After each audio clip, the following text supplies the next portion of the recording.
भैया हम आप सबके बीच पवन भैया के चुनाव प्रचार पे गीत गावत हई। आप सब खूब ढेर सारा प्यार दिलार देन। सुनी सभी कि बबुआ हमारे आवो तड़े, दुलरुआ हमारे आवो तड़े, पवन सिंह अब की कराकट करे उजियार आवो तड़े, पवन सिंह अब की कराकट करे उजियार आवो तड़े, पवन सिंह अब की कराकट, पवन सिंह अब की कराकट करे उजियार आवो तड़े।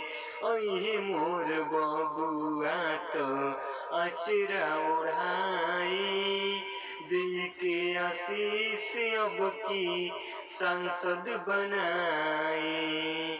ओहे मोर बबुआ तो अचरा ओढ़ाए, दे के आशीष अब की सांसद बनाए।